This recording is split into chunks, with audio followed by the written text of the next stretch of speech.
Well, good afternoon, everyone. This is Tim Wilson. Welcome to the BDC Group Competitive Edge Client Webinar Series. What this is really about is to try to help you guys get a little bit of knowledge that maybe it would be difficult for you to take the time out of your busy day and go out and look for and find. And what we're going to be talking about today is the key factors to an effective website.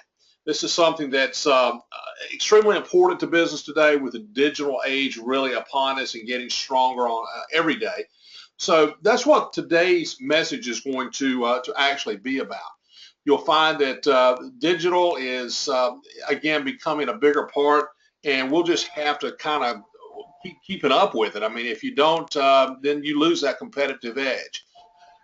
Today, our moderator is going to be Sydney Harris. She is the assistant account manager for Impact Media Solutions there in Wilmington, North Carolina. Sydney has been with them for quite a while, and has a lot of expertise. While not in the actual development of the website, she understands the workings of websites, and she's going to be moderating today to ask me some really good questions, I'm sure, about that. And I'm Tim Wilson, president and founder of BDC Group. And I don't know how to develop websites. I understand somewhat how they work. I do have a very, very basic knowledge of it, but I understand the marketing aspect of it. I understand the things that websites have to have in order to be effective. So we're going to talk about those things today, more or less from a layman's standpoint. We're not going to bring in the developers that tell us about the nuts and bolts. We're going to talk about really what the key factors are that those websites have to have in order to be effective. Good morning, Sydney. How are you today?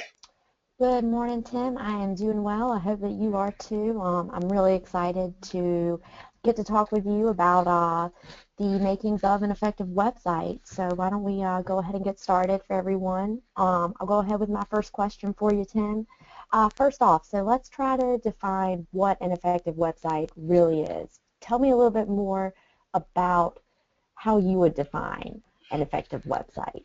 From a marketing standpoint, I get frustrated an awful lot because you and I both, we talk to people every day about their websites, and as a sales I guess sales consultant, as a person that is responsible for the sales of not only my company but other companies, the first question is, let's look at the website. That's going to be the kind of hub to everything.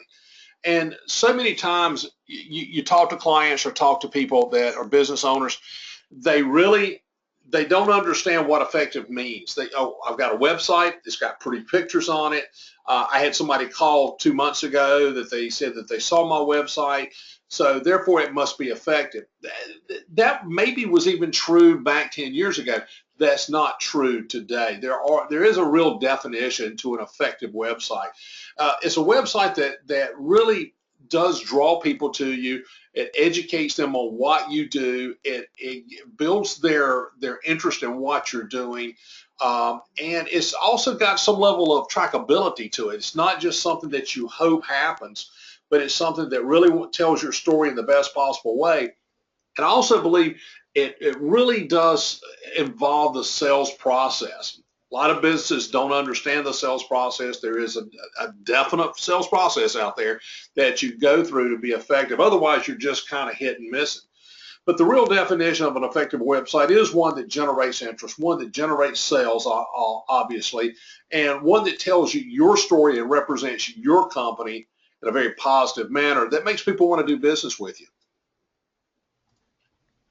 Exactly, exactly. And those are really good points there, Tim. So tell me a little bit too, in what ways do you think that websites have really changed in the past few years, given everything that we've seen with technology? What do you feel, has really been the biggest game changer in how websites have, yeah, been designed?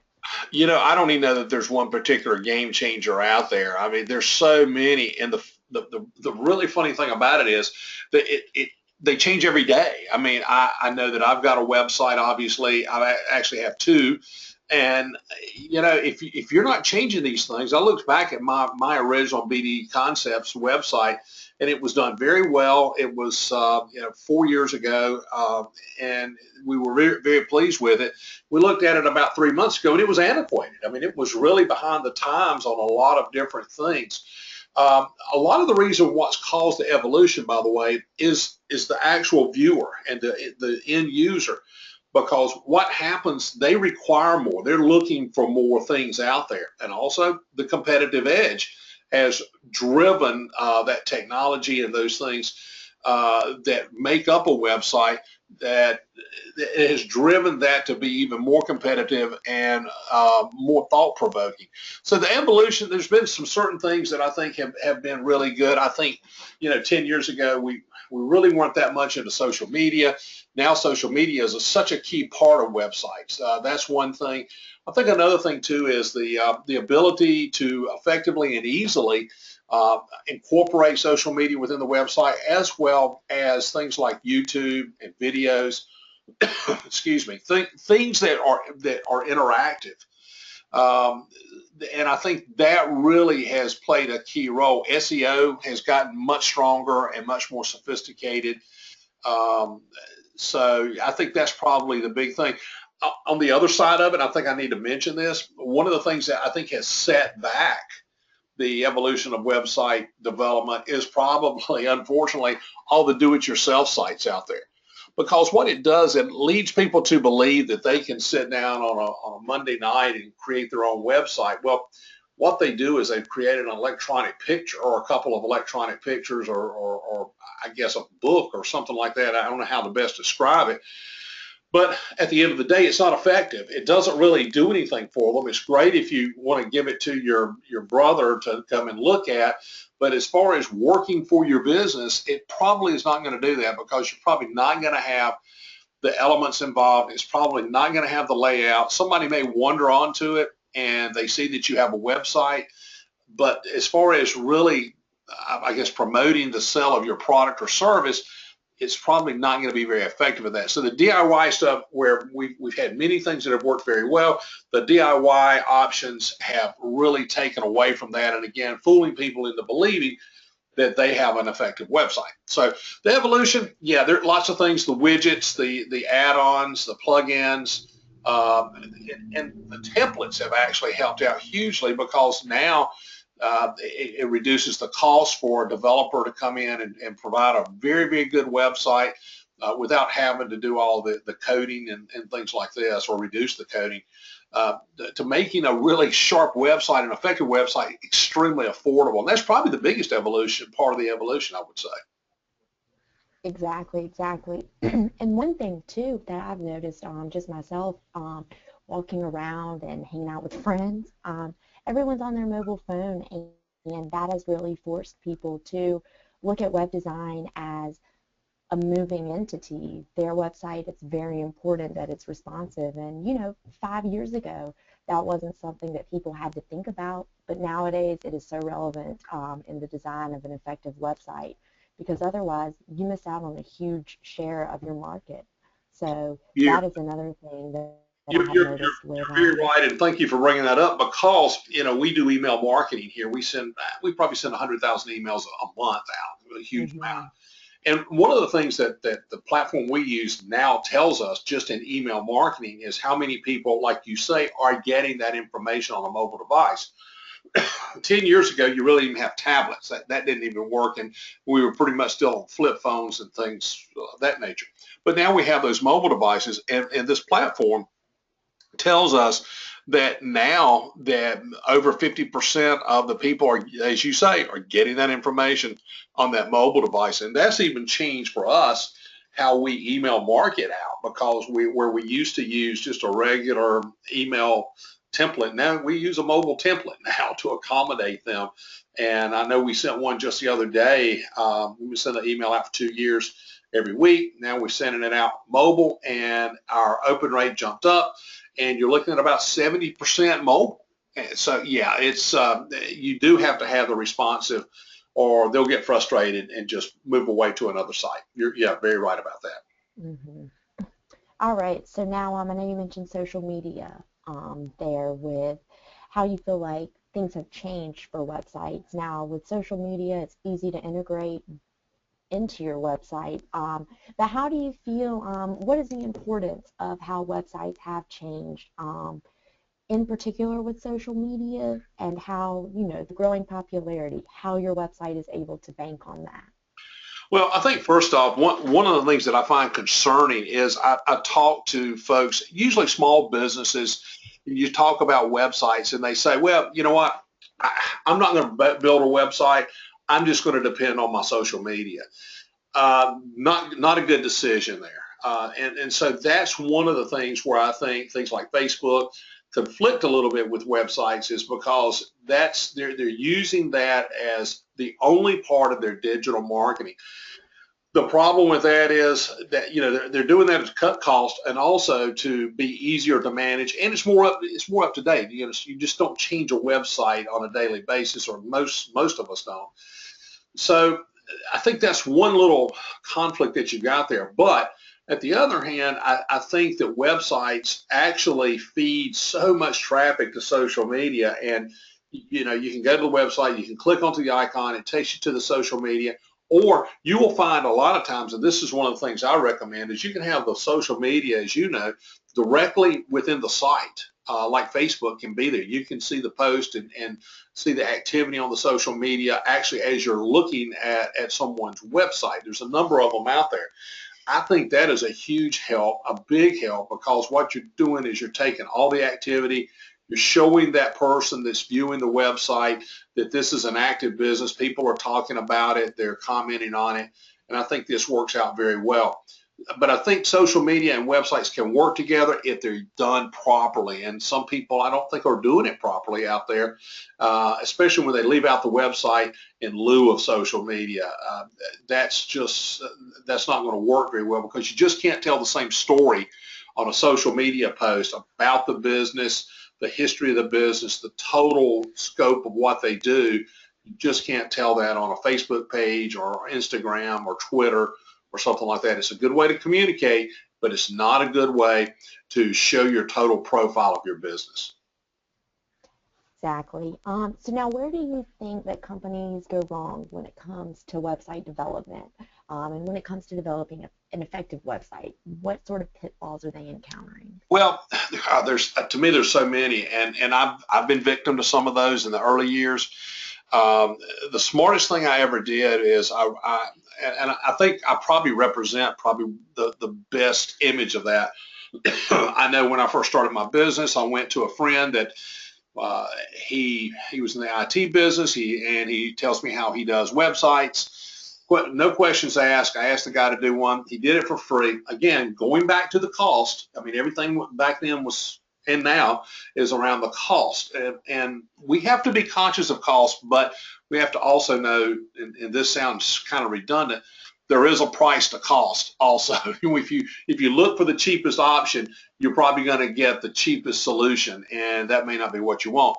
But when I started, I asked this friend to develop the site. He did. It looked horrible. It was terrible. Then I sat down and I did one of the DIY sites, and it was actually better than what this individual given me, and I appreciated his efforts, but it still wasn't what I needed. But when I did my site, it still wasn't effective. It was still just a site up there that I had to direct people to. It didn't draw people to my business. It just wasn't what I really needed. So then I went to a professional and had a great website developed, and ultimately ended up with Impact Media, and they took that site and really made it good. They really took it and revamped it to the point that it did become effective, which is the website we have today. That number one is you don't ask questions. You just take it to someone and you say, build me a website, and then they hand you one. When they don't, number two, they don't know really how to utilize a website. They've never really studied it. They just want to put the website up and tell people they've got it and say, okay, the business will come. It doesn't work that way. It's a tool. You have to utilize the tool, and you have to manage the tool. The other thing is get away from the price. Understand there has to be a budget involved, but understand too that if you pay nothing, you're going to get nothing.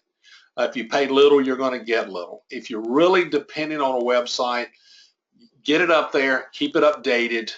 That's the next thing, that not updating. going through the years, as I even did, not updating the site can be catastrophic because your competitors are blowing right by you. The other thing is really not knowing how a website works. I would encourage everybody that buys a website or creates a website for their business, at least through their developer, get some basic understanding about how it works, what drives it, what are the factors that bring business to the site or causes the site to generate business. Don't just arbitrarily have a site built and assume that you're going to get business from it. That's probably the biggest of all the pitfalls right there. Exactly. So now, Tim, what steps can website owners take to avoid these pitfalls so that that's something that they're not having to run into, something that they can do to be proactive? Well, first off, again, go back and I covered it in the last slide. Go back and understand what websites do. You got to manage the expectations. Understand what your plan is. Sit down with that developer and say, by developing this website, what do I need to do from that point? You can have the greatest website in the world, but if you don't manage those leads properly, if you don't manage the website properly, you're not going to have anything. So first off, understand from that developer, and this is probably the big question, is talk to the developer, make sure they understand. Just being able to develop a website and create 6 pages that starts with a home page, ends with a contact page, does not make them a good web developer. Now, Brian Tucker, your boss, you know, Brian has a very keen knowledge, as you do, of marketing. They understand that they have to take the marketing thought process over to a website. So that's what I would look for in getting a developer. That's what I would look for in sitting down and determining who my developer is going to be is, do you know about marketing? Do you understand about marketing? Or are you just somebody that's going to slug in some text and some pictures in a template? And I think if you do that, that's the best step you can take. And you know, again, I go against, if you're really serious about your business, I'd stay away from the DIY stuff. It's just not going to do anything. It's a false sense of security that you have a website, and it's not going to respond for you. I see, exactly. Those are very good points there. Now, let's see here, Tim. You mentioned that the absence of the sales process is one of the areas that can really limit the effectiveness of a website's design. So tell me a little bit more what you mean about that. Well, I'm a real disciple of the sales process. I believe that there's about 5 steps that you have to go through to effectively make sales at the rate that you want to. Anything else, you're just kind of shooting in the dark and hoping it works, hoping you hit something. And so I think there has to be some element of the sales process within a website. That means you have to use it to gain contacts or prospects, which is part of the process. That's the first part. You also have to use it as a means of being able to educate the public or your target clientele as to what you offer and what your benefits are. That's part of that qualification aspect of selling something to someone. So what you really want to do is have that thought process, at least in your mind and in your developer's mind, when you're creating that website. Have a call to action. You know, like more information, click here. These are things that really that's a qualification thing right there. When you have that and you say, give us a call today if you would like more information, no obligation information, whatever it would be. That right there is you're qualifying the person. It's what we call raising their hand. They're saying, hey, I want more information. I like what I see so far. I like it enough that I want to see more. And that is another thing too that you find with a lot of websites. Websites tell you too much stuff. You can believe that. You know, I've been in advertising and marketing for nearly 40 years. And what I've always found interesting is when we either buy print advertising, TV advertising, radio advertising, website marketing, all of those things, email marketing is the same way. the client always wants to cram as much information into those things as they can possibly get. They want to get the most for their dollars. It's kind of the same thing that we do when we go to an all-you-can-eat buffet. We pile our plates up, and then we become uncomfortable and leave a lot of food on the table. We get more than what we really need. And what happens with a website when you do that is you confuse that customer. You really want to leave them enough to where they say, this looks interesting. I need more information. Let me call them, or let me email them, or have them call me. When that happens, now you start that personal relationship. Too many businesses, especially in the marine industry, I got to tell you, the marine industry is really bad for this. They want to put a website up, and they want that website to really, the ultimate result to be, hey, I just saw your website. I want to buy that boat. Can I pick it up this afternoon? That's really not how it works. And every once in a while it will. I mean, that strange time will happen, but that's not how they truly are effective and how they truly work. It's kind of a lazy approach to sales, and what you've got to do is put the sales process in where you do the needs assessment, where you do the follow-up, where you do the relationship building, and then you pitch the person with the benefits yourself, because ultimately you've got a great website, but they're going to buy from a person. So the website just is a tool that helps you do that.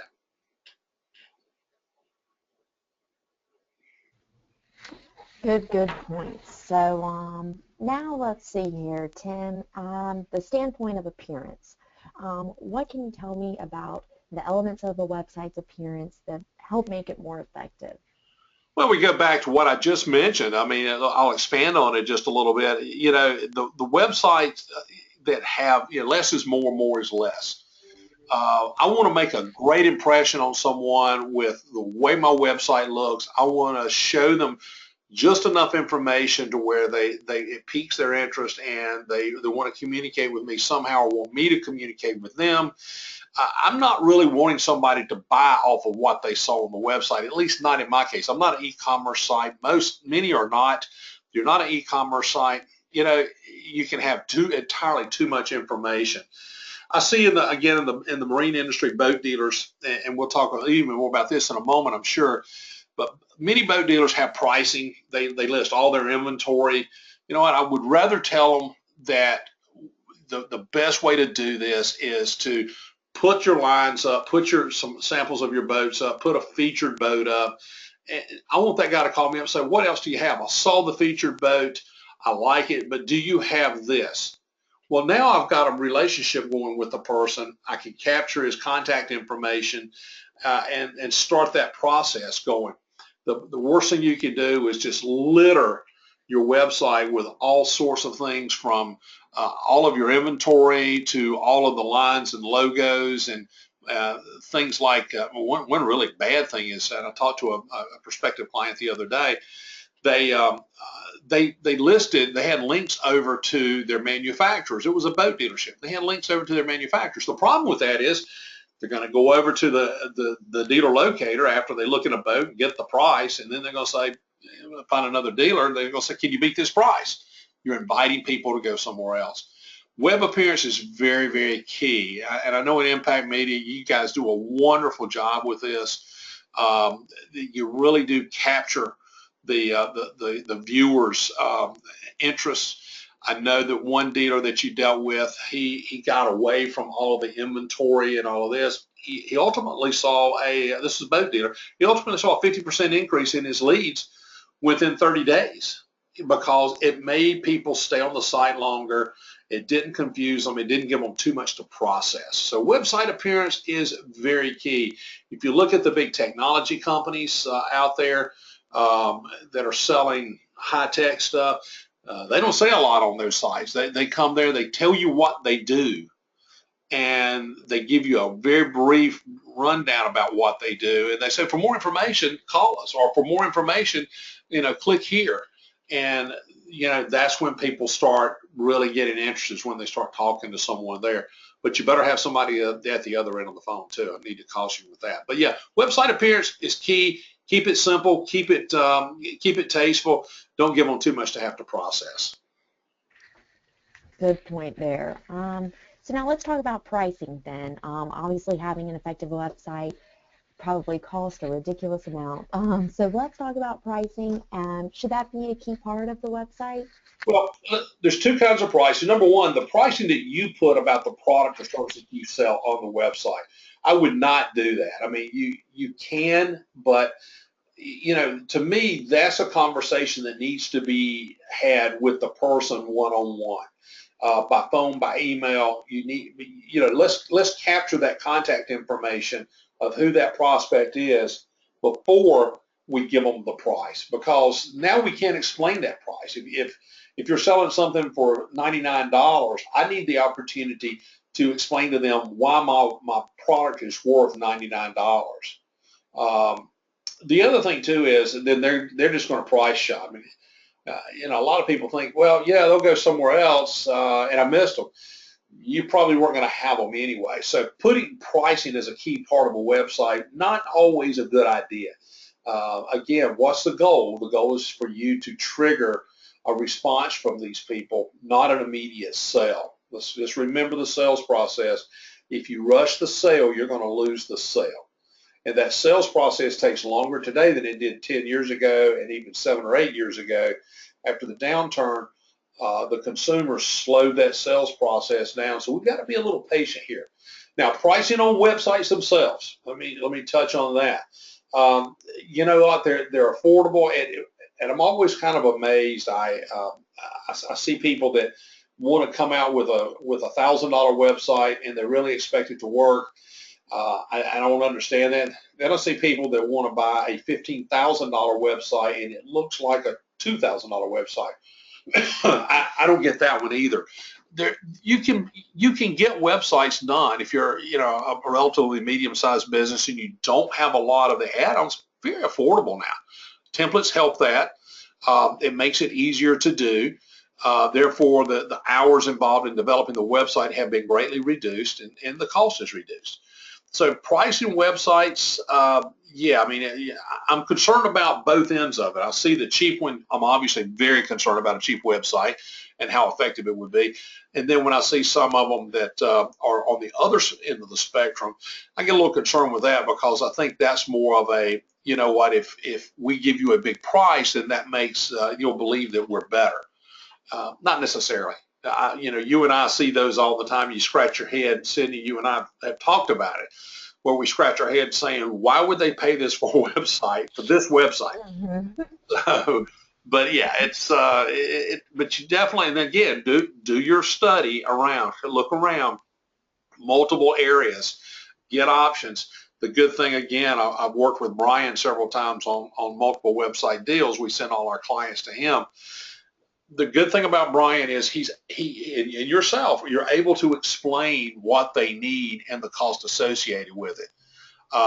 Never walk into it not knowing. And that's the big thing about pricing, is never, here's your quote. Well, okay, how did you determine this? That's where it comes from. Brian and you can definitely tell them where it comes from, and it's always a fair price too. So yeah, pricing for websites can be a little sticky, especially for the consumer. So walk through that very carefully. Exactly. Now, lastly, Tim, can you tell me what are your closing thoughts? Any recommendations to better manage websites? And better yet, how can we raise our website's expectations? Well, now we're getting into the development thing, which I'm not as keyed in on as obviously you are and the folks there at Impact Media.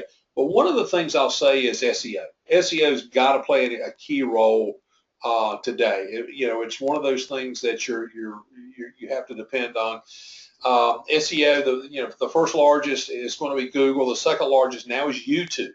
So when you're developing the site, you probably need to have some sort of tie-in to YouTube. I don't care what you do. You can have a YouTube channel, and you can have YouTubes on the channel, which will drive people to your site. It will increase that SEO, definitely. So those are two key things right there to increasing the website's power out there. The other thing too is little tricks, and I actually learned this from you guys, is Have a site that's quick. Have a site that's fast. Don't have things that tie that site on that site that slow it down. This is something your web developer should be able to tell you. Again, I learned this from you. I learned it from Brian and others there at Impact Media, that a site that loads very quickly is one that is much more powerful than one that takes a long time to load. And that's impacted by what you've actually got on the site. Also, the power too goes back to the mobility, as you mentioned earlier.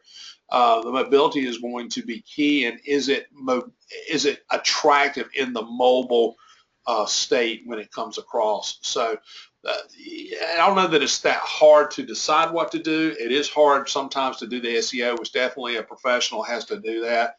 And again, if you're trying to do your own SEO, you're probably going to be disappointed. I know I would be, and myself. So yeah, SEO and making sure that you've got the keywords in there and that SEO is managed on a day-to-day basis, because if your Google ranking depends on, Google has a criteria that, and I believe, changes every day and a half, if I'm not mistaken. Exactly. Yeah. So what's the rule today is not going to be the rule tomorrow. And I've watched, I know I run mine through a rating grader from a competitive company, and I'll see it go up and down. Now, nothing's changed on the site, but the criteria has changed on the site. So yeah, you'll see it jump up and down from time to time, and that's exactly the reason why. So don't think once you build that site and you put it out there that ranking is going to stay up there. If you're really looking for rankings, then you better have a really sharp developer like Impact is probably the best in the business.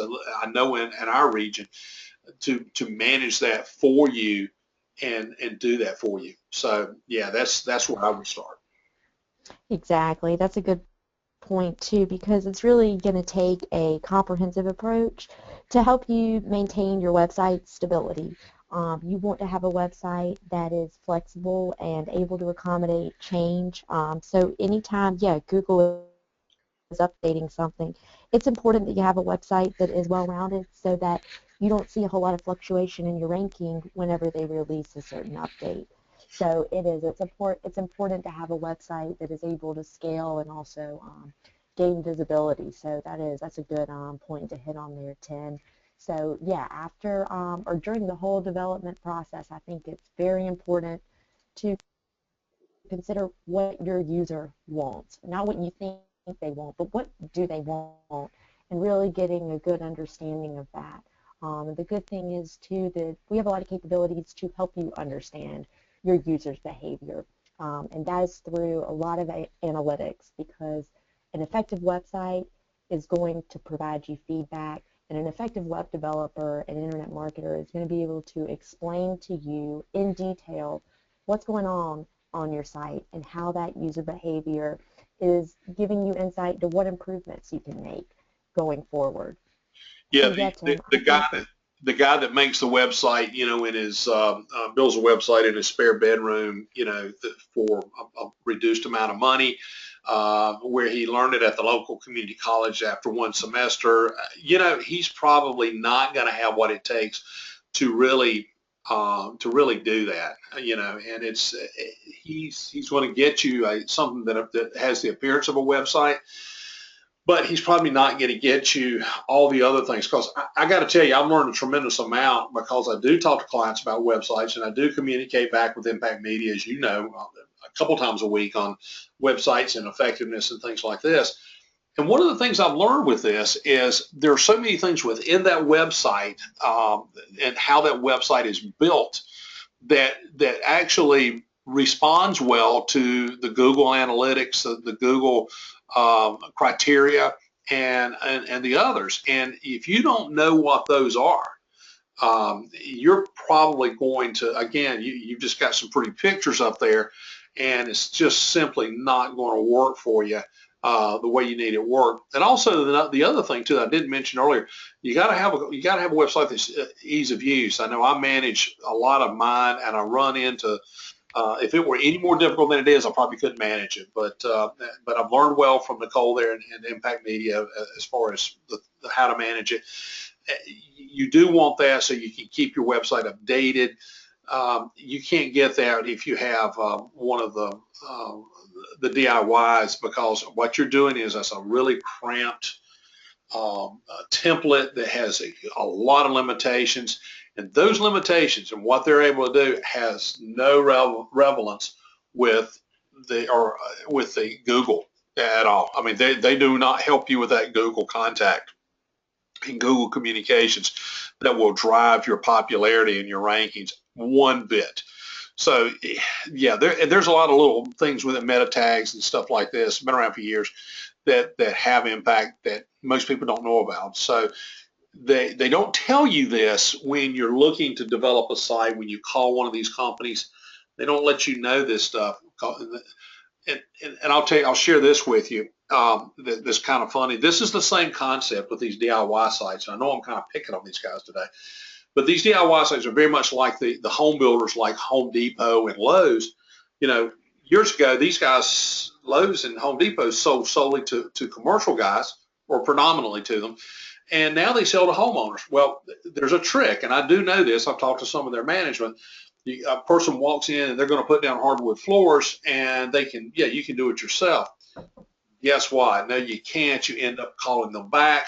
You get one of their installers to come out and finish it, and you probably have to buy more wood flooring where you've torn up part of what you've already put down. They do it with wallpaper. They like the DIY people, because the DIY people have to come in and buy all the tools to get the job done. They have to come in and buy more product because they mismeasured or miscut. So where they could have made $1,000 up front, they're making $1,500. Yeah, it ups their sales drastically to have the DIY person doing it, because you're not as efficient at it. Same thing is true with web development, because at the end of the day, you're calling them back up, so guys, I need some help. Can you help me? And then somebody like GoDaddy or whoever, they will finish the site for you, and they charge you ultimately. So yeah, it's just a path that I would not go down.